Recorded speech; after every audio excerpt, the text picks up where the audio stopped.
Sejam bem-vindos! Eu sou o professor Leonardo e estudaremos física para você receber aquele impulso para passar no vestibular.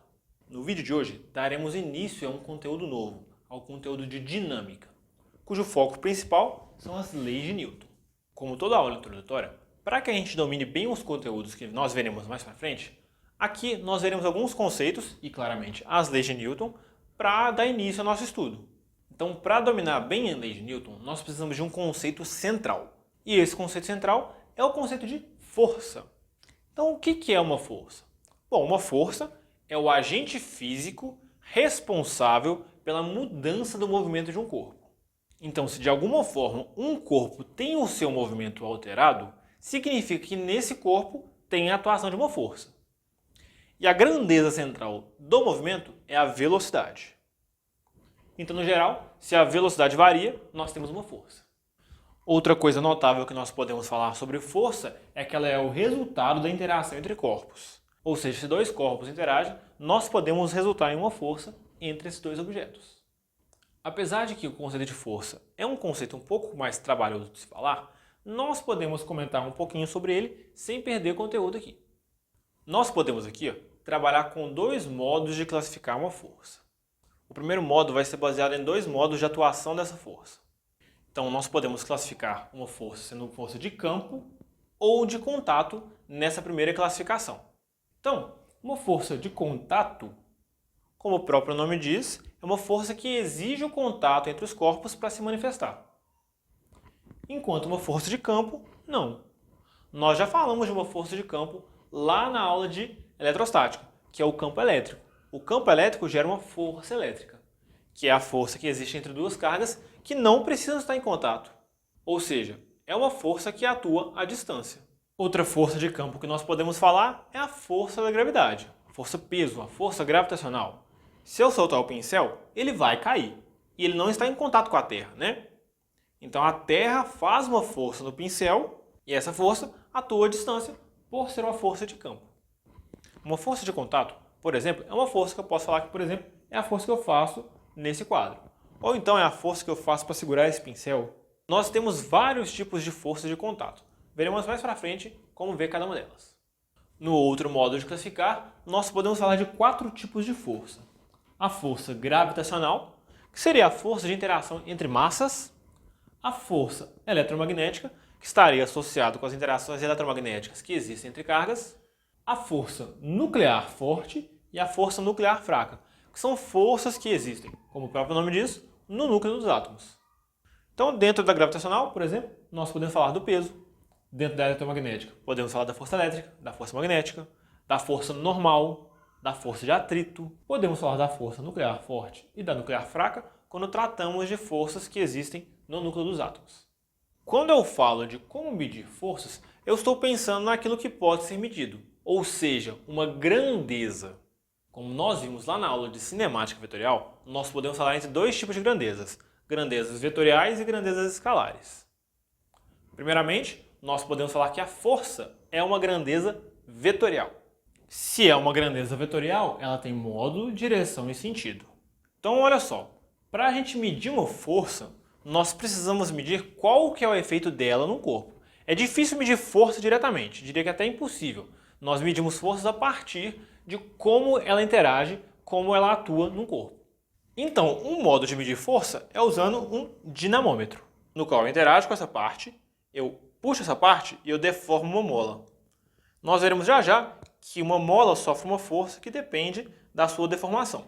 Então, se eu deformo mais a mola, eu faço mais força. E eu consigo medir essa força a partir de uma escala previamente graduada. Bom, de certa forma, eu estou medindo um módulo dessa força, né? Mas, como eu estou aplicando ela num ponto, eu posso determinar qual que é a direção e qual que é o sentido dela também. E para a gente determinar o módulo de uma grandeza, a gente precisa do número e da unidade de medida. Quando falamos da unidade de medida de uma força, vem na nossa cabeça o Newton. Basicamente, o Newton criou o conceito de força. Ele desenvolveu as leis de Newton baseado no conceito de força. Então, nada mais natural do que atribuir a unidade de medida do SI ao próprio Newton. Então eu posso medir uma força como sendo 5 newtons, 10 newtons, 12 newtons, mas não é a única unidade de força que existe. Nós podemos falar aqui, do quilograma-força. O quilograma-força é uma unidade de medida fora do SI.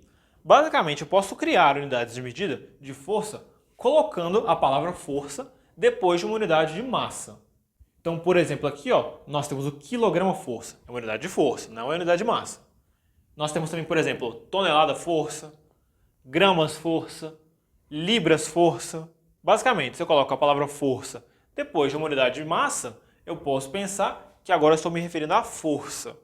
E, de forma geral, eu posso pensar que é a força-peso de uma massa de tantos unidades de medida. Ou seja, 1 quilograma-força é a força-peso de uma massa de 1 quilograma. 10 toneladas-força, de forma análoga, é a força-peso de uma massa de 10 toneladas. Mas o que é a força-peso? Vamos ver já já. Um conceito muito importante que nós veremos aqui é o conceito de força resultante.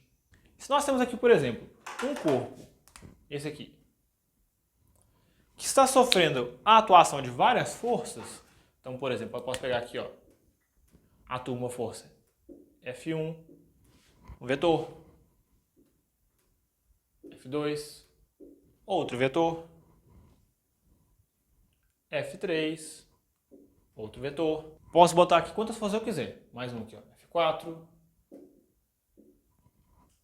Se eu quiser colocar mais, não tem problema nenhum. O que eu quero dizer é o seguinte. Eu posso falar que sobre esse corpo pode ser dada uma força chamada de força resultante. E essa força resultante vai ser a soma vetorial de todas as forças que atuam no corpo.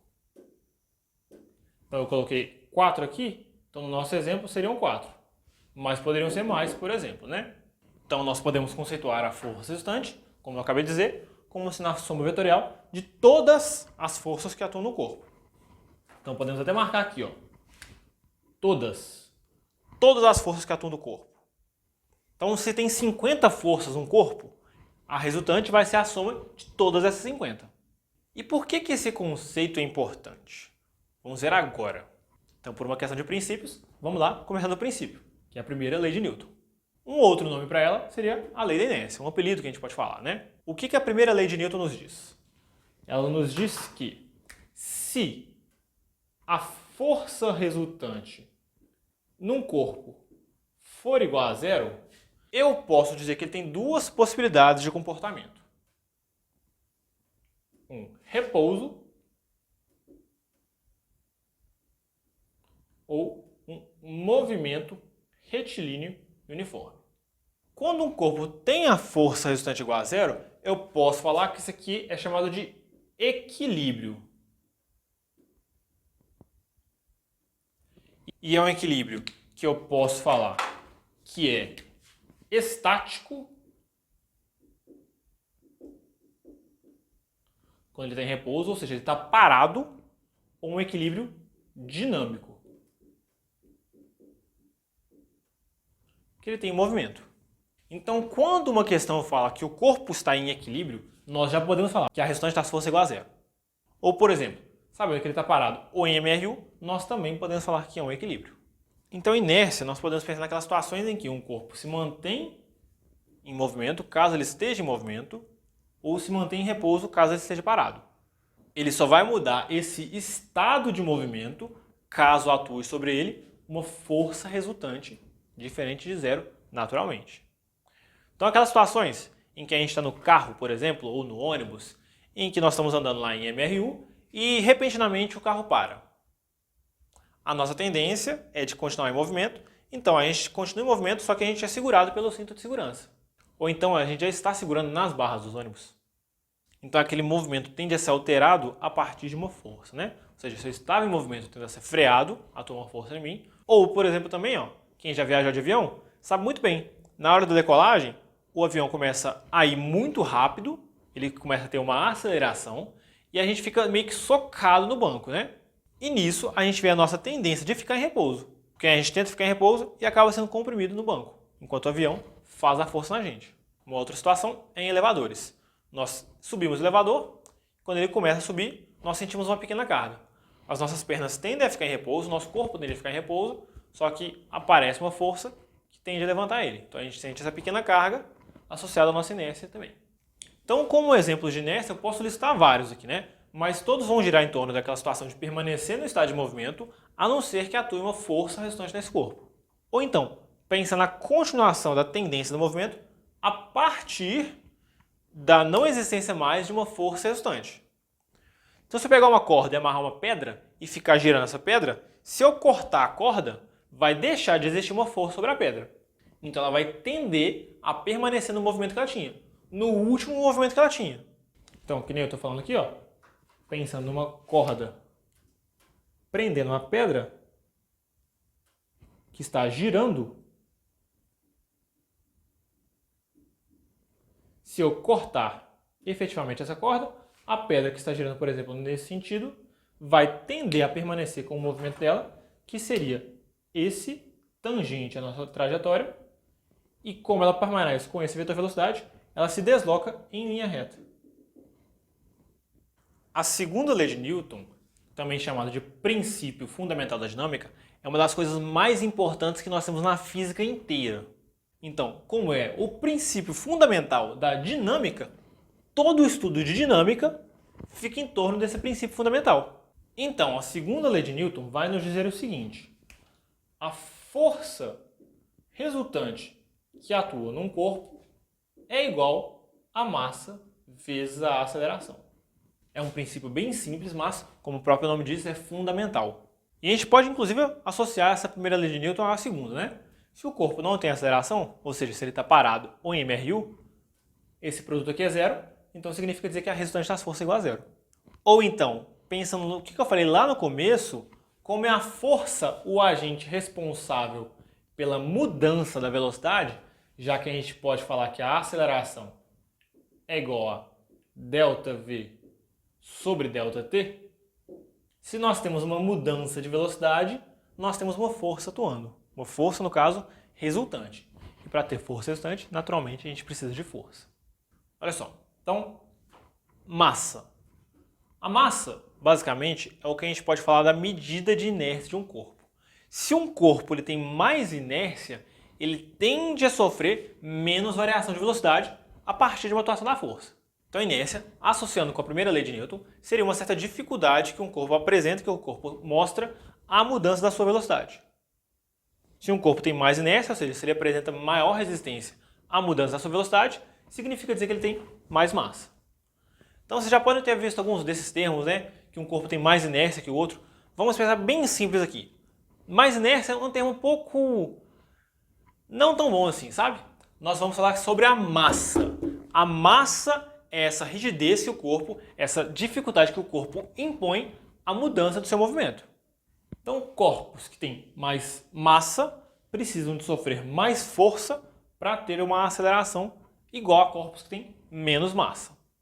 Então, se eu tenho um corpo de 1 tonelada e um corpo de 1 grama, para que eu coloque neles uma aceleração de 1 metro por segundo quadrado, naturalmente eu preciso de imprimir uma força maior no corpo de 1 tonelada. Agora, novamente, que nem nós vimos lá na aula de vetores. Massa é uma grandeza que nunca pode ser negativa. Então, significa dizer que nesse lado nós temos um produto de um vetor por um escalar, que nunca pode ser negativo, é sempre positivo. Se nós temos isso, nós podemos dizer que o vetor, que é o produto desses dois parâmetros, é um vetor de mesma direção e mesmo sentido que o vetor de aceleração. Ou seja, a força resultante e a aceleração estão sempre na mesma direção e sentido. Então, quando eu falo aqui sobre a aceleração, eu estou falando sobre a aceleração do movimento. Então, não importa como ele se move. Se ele tem uma aceleração, se a aceleração está numa direção e tudo mais, se ele faz curva, se ele muda o seu módulo, a aceleração vai ser a aceleração do movimento, a aceleração resultante. E essa aceleração resultante acompanha a força resultante. Agora, um outro detalhe importante aqui também, que geralmente muita gente erra, ou muita gente faz essa associação, que é a questão de eu vou operar a força, não a aceleração. Então, se eu tenho várias forças atuando, eu não tenho várias acelerações, eu tenho uma aceleração só. Da mesma forma que eu tenho uma força resultante só. Então, eu devo operar somente as forças. Então, nós podemos falar que existe uma gravidade de 10 metros por segundo ao quadrado para baixo. Se o corpo se move para cima com 1 metro por segundo ao quadrado, não significa que ele tem uma aceleração de 11 para cima. Ou que essa força faz uma aceleração de 11 para cima. Não. Nós temos uma aceleração de 1 metro por segundo ao quadrado para cima. No entanto, nós temos uma força para cima e uma força para baixo, sendo que a força para cima supera a força para baixo. Então, como eu acabei de falar, não custa nada reforçar, nós devemos operar somente forças. Porque somente forças podem ser várias atuando num corpo, gerando uma força resultante. Enquanto a aceleração é apenas uma. Então lembrando também, por ser um vetor, ele também sofre daquele princípio da independência das direções ortogonais. Então vetores que são perpendiculares são independentes. A terceira lei de Newton é a chamada lei da ação e reação. Então, vou enunciá-la de forma breve aqui. Basicamente, a lei da ação e reação fala que toda força, toda ação gera uma reação de mesmo módulo, mesma direção e sentido contrário no corpo que gerou essa ação. Então nós podemos pensar aqui, em duas cargas positivas. Eu posso pensar assim, que como essa carga repele essa, vai existir uma força dessa aqui para cá, que é a nossa força elétrica, né? É um vetor.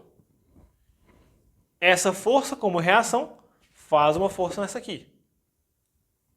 Mesmo módulo, mesma direção e sentido oposto. Então eu posso falar que essa aqui é um FE para simbolizar o mesmo módulo, ou um menos FE para mostrar nessa questão de mesma direção e sentido contrário. Um outro exemplo, nós podemos dizer que é alguém empurrando a parede, né? Então nós temos aqui, alguém fazendo uma força na parede. Então essa parede sofre uma força para cá, né? Então força na parede. Essa parede reage e faz uma força para cá, que é a força parede menos, né? Então esse corpo, o menino, gerou uma ação na parede, a parede reagiu e gerou uma reação no menino. Então enunciando de novo, toda ação gera uma reação de mesmo módulo, mesma direção e sentido oposto. Bom, olha só, nós podemos falar aqui sobre um referencial inercial.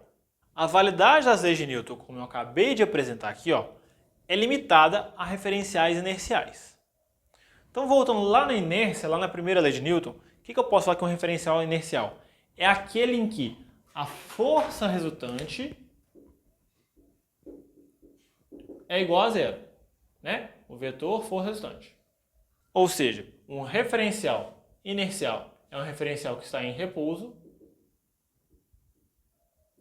ou MRU. Então, se eu falo de um referencial acelerado,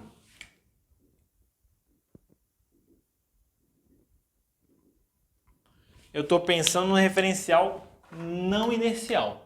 Então, nós não podemos utilizar as leis de Newton da forma que eu acabei de apresentar para referenciais acelerados. Nós precisaríamos, de certa forma, colocar algumas correções. De certa forma, essa questão de definir se um referencial é inercial ou não é também uma coisa difícil de se falar. Mas nós vamos pensar assim, no nosso referencial da Terra, ou até mesmo caso a gente precise sair da Terra, referenciais na Terra parados ou em MRU seriam bons referenciais inerciais. Um exemplo aqui bem interessante, olha só. Quando nós temos um corpo se mexendo, né? Independente de qual seja o movimento desse corpo, esse corpo estaria em repouso em relação a ele mesmo. Então esse corpo, por exemplo, o motorista de um carro, até mesmo um passageiro, faz uma curva, eu vou ter aí uma aceleração, né? Então esse referencial, que para ele está sempre em repouso, vai ter uma aceleração em relação a algum referencial externo. Então nós temos um referencial que está em repouso, né? Para ele mesmo, que na verdade não está em repouso em relação ao alguém de fora, né? Que está acelerado, sofrendo uma atração de força, que violaria a primeira lei de Newton, né? Porque se um corpo está em repouso, ele não pode sofrer força resultante. E nesse caso ele está sofrendo. Ou então, por exemplo, uma pessoa dentro de um ônibus, né? Tem uma bagagem no chão. A pessoa, estando no cinto de segurança ou não, está sempre em repouso em relação a ela mesma. Mas se o ônibus começar a frear ou acelerar, aquela bagagem que está no chão pode ir para frente, pode ir para trás. O homem que está com uma aceleração, mas está em repouso em relação a ele mesmo, não vai poder descrever muito bem fisicamente o que está acontecendo com essa mala. Isso é, de acordo com as leis de Newton que eu acabei de falar. Claro, ele vai saber que a mala também está em movimento com ele e tudo mais, e o ônibus parou, ele vai compreender isso, mas explicar bem isso, de acordo com as leis de Newton, para referenciais inerciais, ele já não vai conseguir. Então, de novo, referencial e inercial são aqueles que a gente vai utilizar como nossas análises aqui, que são referenciais que estão em repouso ou MRU. Bom, dando continuidade aqui, ó, quase finalizando, nós temos que agora diferenciar algumas grandezas e entender como é que funcionam algumas forças para poder trabalhar na aplicação dessas forças. Não só na aplicação dessas forças, mas na aplicação das leis de Newton em si. Então, olha só, vamos começar com dois conceitos aqui, ó, que são diferentes, mas às vezes na nossa cabeça não são tão diferentes assim, que é o conceito de massa e o conceito de peso. Então, como eu falei agorinha, eu posso pensar assim, ó, que a massa é a medida de inércia de um corpo. Então, se o corpo apresenta uma maior resistência ao movimento, se ele de certa forma tem mais inércia, eu vou falar que a medida dessa inércia é na massa. Então ele tem mais massa, tá? Não é mais inércia. Inércia é um conceito que é medido através da massa. E o que é força-peso? A força-peso é a força de gravitação que a Terra exerce no corpo na sua proximidade. Então, se é uma força entre a Terra e um corpo na sua proximidade, é uma força que atua à distância, uma força de campo, né? Qual campo? O campo gravitacional. Então nós podemos pensar aqui ó, que a Terra gera uma força nesse corpo aqui, ó, que está na proximidade dele. Então esse aqui é o peso no corpo. É um vetor e tudo mais, né? Como reação, esse corpo também atrai a Terra. Com a mesma força em módulo, mesma direção e sentido oposto, né? Chama isso aqui de pelinha. Então, se a Terra atrai um corpo, o corpo atrai a Terra. Na superfície da Terra, nas proximidades, a gente não vê muito bem a curvatura da Terra, por ser um raio muito grande, né, para o nosso referencial, nós podemos dizer que a força-peso é vertical para baixo. Então, se eu soltar um corpo aqui, ele vai cair verticalmente para baixo no referencial que nós temos. E eu posso calcular a força-peso como sendo o produto da massa pela gravidade. Então, da mesma forma que nem nós temos aqui ó, massa sempre positiva, a força-peso e a aceleração da gravidade estão sempre na mesma direção e sentido. Então a gente também não precisa pensar sempre na notação vetorial aqui não, tá? Vai ser vertical, então vertical para baixo. Então vamos falar agora da nossa força normal. A força normal é a força de reação que uma superfície exerce ao ser comprimida. Então se eu empurro a parede aqui, ó, eu estou comprimindo a parede. Então ela vai reagir e vai exercer uma normal em mim.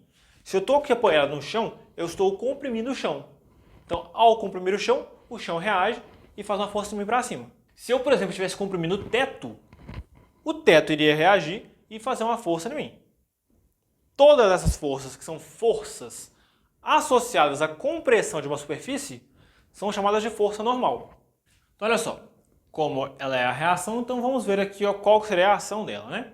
Então nós temos aqui um corpo apoiado numa superfície, uma massa apoiada numa superfície. Então eu vou pensar assim, ó, que esse corpo sofre uma força-peso. Beleza? Então, tomar cuidado. Essa massa sofre o peso dela. Ela não faz o peso dela. Quem faz o peso nela é a Terra. Então, essa força, ao sofrer o peso, comprime a superfície com uma força N, que eu vou chamar de N', tá? Essa superfície, ao ser comprimida, exerce uma reação de mesmo modo, mesma direção e sentido contrário à força que a superfície sofreu. Então vamos tomar muito cuidado aqui. Um corpo apoiado numa superfície comprime a superfície com uma força que tem o mesmo módulo do seu peso nas maioria das situações. Essa superfície reage e faz uma força para cima, que vai ser com a mesma direção, mesmo módulo e sentido contrário. Então, qual que é o par de ação e reação que nós temos aqui? Ó? N' e N. Então, eu posso falar assim, ó, que N' e N constituem um par de ação e reação.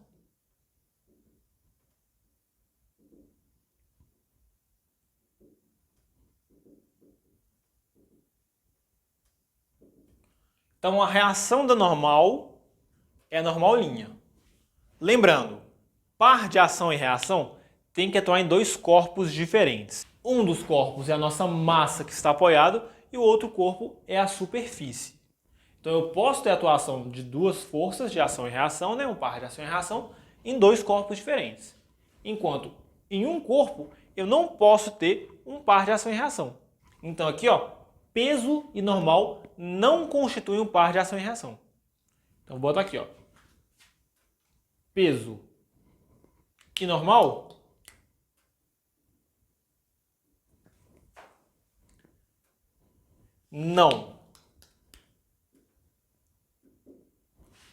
não constituem, não são um par ação e reação.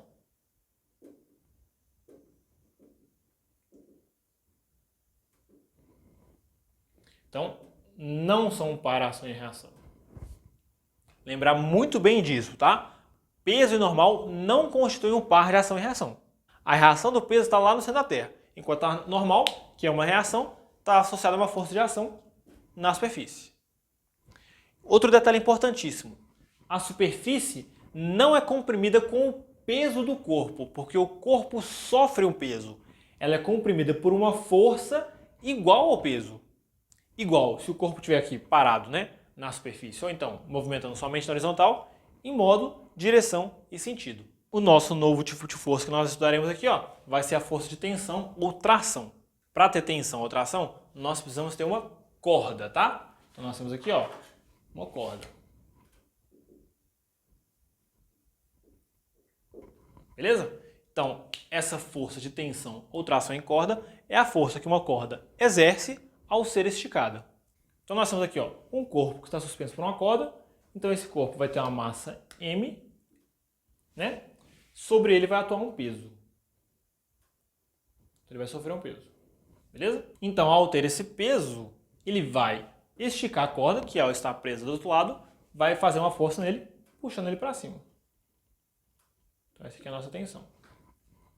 Então, para que uma corda esteja tracionada, ela precisa estar submetida a uma força nas duas extremidades. Então aqui, ó, eu estou vendo aqui uma força que o peso faz aqui na corda, né? Que puxa para baixo. E o teto vai puxar a corda para cima. E ele vai ser puxado para baixo também. Então essa aqui é a força com que o teto vai ser puxado. E essa força atua no ponto em que a corda foi presa. Vai ter uma força na corda para cima também, que nós veremos agora como estudar.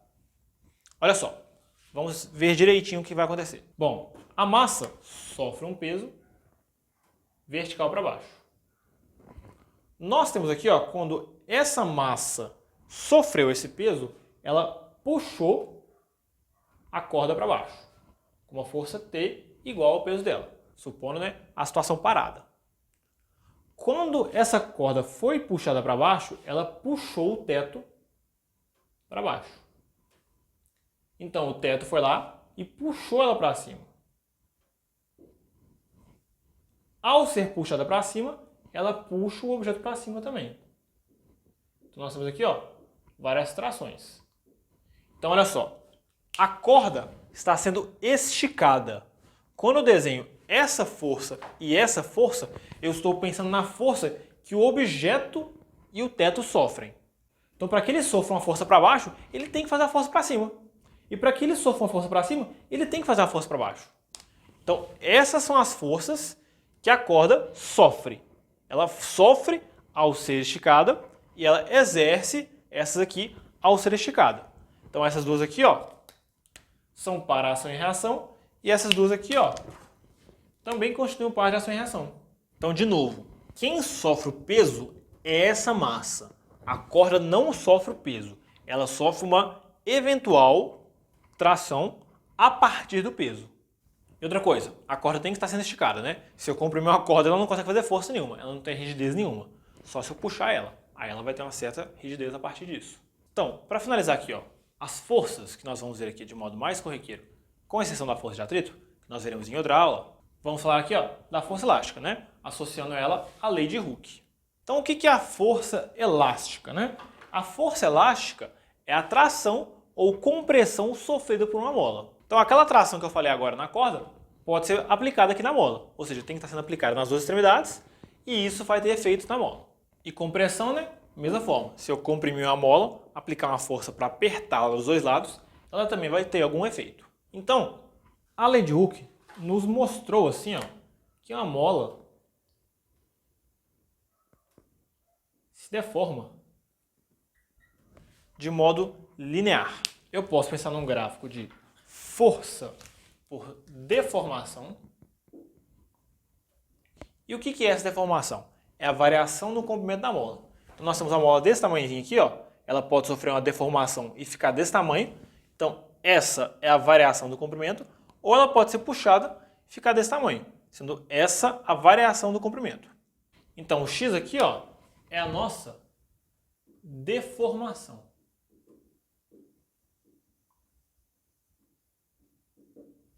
Então, para que eu faça esse x aqui, ó, eu posso pensar que eu tenho que fazer uma força elástica para cá, né? Eu vou fazer uma força na mola aqui, uma tração, e aqui, ó, também tem que ter uma força segurando a mola. Da mesma forma que aqui, ó, eu vou estar comprimindo a mola, aqui eu também vou estar comprimindo a mola. Então, geralmente, a gente só se preocupa com essa das forças aqui, ó. Mas não, tem que ter força nos dois lados da mola. Então, se eu puxo a mola, ela vai esticar. Se eu empurro a mola, se eu comprimo a mola, ela vai diminuir. A gente pode ver, ó, que de acordo com a lei de Hooke, a força e a deformação são proporcionais, né? Então, eu posso falar assim, ó, que a força é proporcional à deformação. Se eu dobrar a deformação, eu dobro a força. Se eu cortar a força por 3, eu corto a deformação por 3 também. Então, se eu quero trocar aqui, ó, uma proporcionalidade por uma igualdade, eu posso falar que a lei de Hooke fala que a força elástica é igual a K vezes X, uma constante. Como isso aqui é constante, se eu dobro o X, eu dobro a força elástica, por exemplo. Eu triplico o X, triplico a força elástica e sim sucessivamente. Essa constante elástica é a inclinação desse gráfico aqui, ó. Então eu posso falar assim, ó, que a inclinação é o próprio K, que é a nossa constante elástica, né? Então uma mola que tem uma alta constante elástica, ela vai ter uma alta rigidez. Ela vai deformar pouco a partir de uma força. Uma mola que tem a baixa constante elástica, ela deforma muito a partir de uma força aplicada. A gente pode falar de molas que são rígidas, molas duras, enquanto molas que têm menor constante elástica são molas mais moles, né? Mais flexíveis.